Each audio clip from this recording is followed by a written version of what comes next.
Hello everyone, this is Zuko here. You're looking at a time-lapse of a Corrin illustration I did recently. I'll be commenting throughout the video periodically just to let you guys know what I think about when I work on drawings such as these. So this particular drawing is for an acrylic charm that I'm gonna make. I'm gonna make several different characters from Fire Emblem. This is just one I happen to record. So what you're looking at right now is actually me going through and cleaning up my earlier sketch. I didn't capture myself drawing the rough sketch, but usually after I do my rough, I go back and I clean up the lines of quite a bit, as you can see. I don't when I start inking, I don't want to be guessing about where my lines go. So this is a pretty important stage, at least for me, since I do try to go for a fairly clean style.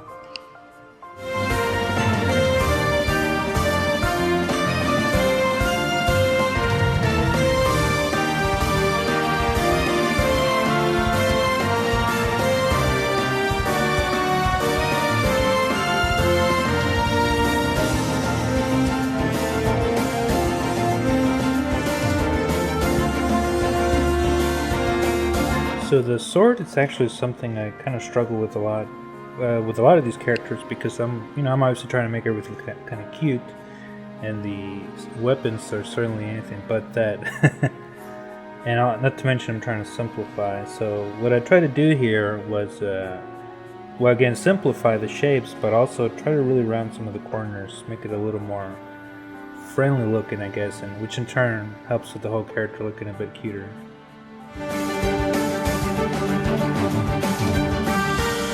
So here, what I'm doing is, since I noticed the arms looked a little bit off to me, I actually made these pink sort of guidelines to measure them, just to make sure they're the same length. It's a trick I do pretty often.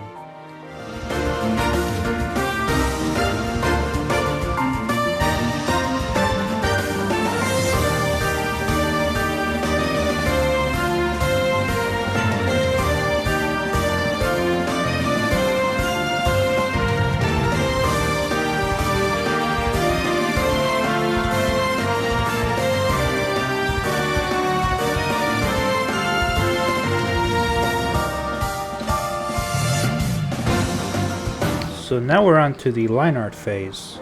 This is not my strongest skill, to be honest, so I feel like I don't have too much to say. The main thing I try to do here is, do single long strokes to get some really nice smooth lines. And the other thing I would like to mention is, since I'm using Clip Studio Paint, it actually has some really cool vector tools. So all of these lines are actually vector lines. And what that allows me to do, and you'll see throughout, it allows me to actually manipulate them so that I can, if they're almost correct but a little bit off, I can always just nudge them around. The other cool thing is when they intersect, I can cut off the pieces very easily, and you'll see me do it throughout the inking phase.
So the last thing I do is create a sort of an outline for the whole thing, almost like a bold. And I do that by simply creating a mask for the whole shape, and then I add a stroke to that. So then right on to coloring, the first thing I do is lay down my flat colors, which I do very simply but with the bucket tool. Since I did go for a very clean, sort of close line style, it's very easy to use the bucket tool and fill up all your colors. Now in terms of color choices, I generally go for very saturated colors. I just love really saturated colors. And I've already done some other drawings, so I'm kind of basing my color choices off of those too. Like I drew a Tharja, and I'm using the exact same blacks actually. But I'll actually end up tweaking my hues throughout, as you know, if I find they aren't working together. So now that I'm shading, I just sort of switch on this green color and shade it with a blue, because my main concern right now is the shapes of the shadows. I don't shade like right on the color, because sometimes when you're shading on the color, you get confused by the hues, and then you're thinking about, is this the right color? I don't want to think about that right now. Right now it's all about just the shape of those shadows. I could probably do this in black and white, and I probably should, but I just do it in green and blue because I like that.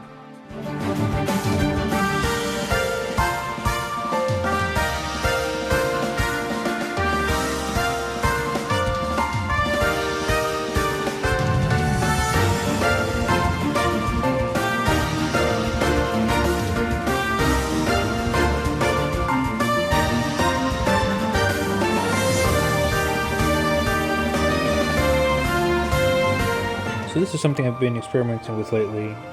Although usually I do just cell shading, you know, which means very hard-hearted shadows. I try to put some soft shadows here and there, you know, where they actually would be softer shadows. And I think it adds, I think it's got a pretty good look, but you know, I'll keep experimenting with it.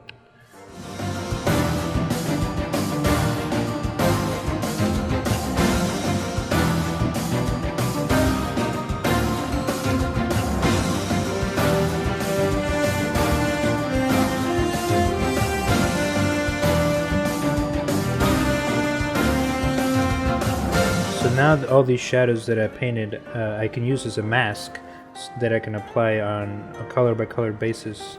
So for example, you know, I did the skin first, and I can just apply whatever color I want, and then I just mask it out.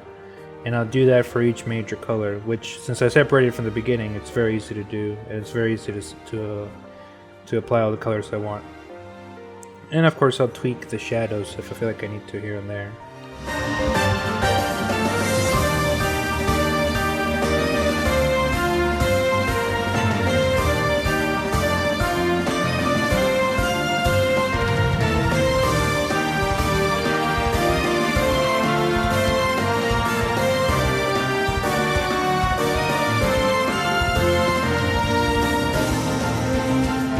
The next thing I do is add some highlights, and you know, I keep that pretty simple, just very hard highlights, and usually just the hair and the eyes, and in this case the sword, just because it's made of metal. But even then I kept it pretty, you know, pretty simple.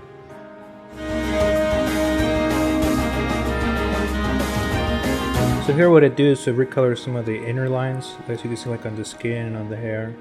And this reduces some of the harshness from the line art. You know, it keeps everything like a little bit softer, which again, softer means cuter. So that about wraps it up. Thank you guys for watching. Hope you learned something, at least about my process, you know, how I approach things. But anyway, if you guys want to see anything specific, please let me know. I do plan to make more of these time-lapse videos in the future. Thank you again, and until next time.